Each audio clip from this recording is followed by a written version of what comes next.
കേരളത്തിന്റെ മതസൗഹാർദ്ദ മോഡലായി തൃശൂരിൽ നിന്നുള്ള ഒരു നോമ്പുതുറ.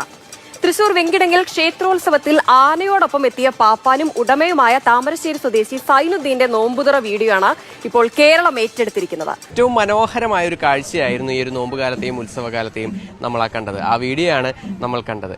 ആ വീഡിയോയിൽ ഉണ്ടായിരുന്നത് അക്കരമേൽ ശേഖരൻ എന്ന് പറയുന്ന ആനയും ആ ആനയുടെ ചട്ടക്കാരനും അതിനോടൊപ്പം തന്നെ ഉടമയുമായ താമരശ്ശേരി സ്വദേശിയായ സൈനുദ്ദീനുമാണ്. അവിടെ 9 മണി പരിപാടി ഉണ്ടായത്. അപ്പോൾ കൂട്ടിയെന്നുള്ളപ്പം സമയത്താണ് ബാങ്ക് കൊടുത്തത്. ആ സമയത്ത് നോമ്പ് തുറക്കുന്നതാണ്. ആരോ വീഡിയോ പകർത്തിയിട്ട് അങ്ങനെ ഷെയർ ചെയ്ത് പോയത്. അവർ കണ്ടറിഞ്ഞ് കൊണ്ടുവന്നതാണോ അതോ നേരത്തെ പറഞ്ഞിരുന്നു എനിക്ക് നോമ്പ് തുറണ്ടെന്ന് പറഞ്ഞിരുന്നോ? ഭക്ഷണ സമയമായപ്പോൾ ഭക്ഷണം വേണ്ടെന്ന് ചോദിച്ച് അല്ല നോമ്പുണ്ടെന്ന് പറഞ്ഞ്. അപ്പം എന്നാൽ വൈകുന്നേരം തുറക്കാനുള്ള സെറ്റാക്കാമെന്ന് പറഞ്ഞ് ഞാൻ പിന്നെ അങ്ങനെ വേണ്ട ഞങ്ങളെന്താ ചെയ്തോളാന്ന് പറഞ്ഞു. അവിടെ നോക്കുമ്പോൾ കടകളൊന്നും കാണാനില്ല. അപ്പോൾ ഞാൻ മനസ്സിലിങ്ങനെ ഓർത്ത് ചോദിച്ചൊരാളുണ്ടായിരുന്നല്ലോ, ആളെന്തെങ്കിലും കൊണ്ടുവന്നാൽ കഴിക്കാമെന്ന്. ആ സമയത്താണ് കറക്റ്റ് ആ സമയത്താണ് അദ്ദേഹം കുറച്ച് ഫ്രൂട്ട്സ് ജ്യൂസ് കൊണ്ടുവന്ന് ഇദ്ദേഹമാണ് അന്ന് കൊണ്ടുകൊടുത്തത്. ഞാൻ നമ്മളെ കമ്മിറ്റിയിൽ തന്നെയാണ്.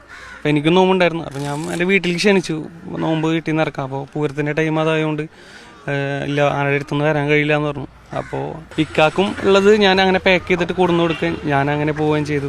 ഈ ഒരു യഥാർത്ഥ കേരള സ്റ്റോറി എന്തായാലും കേരളം മുഴുവൻ ഏറ്റെടുത്ത് കഴിഞ്ഞു.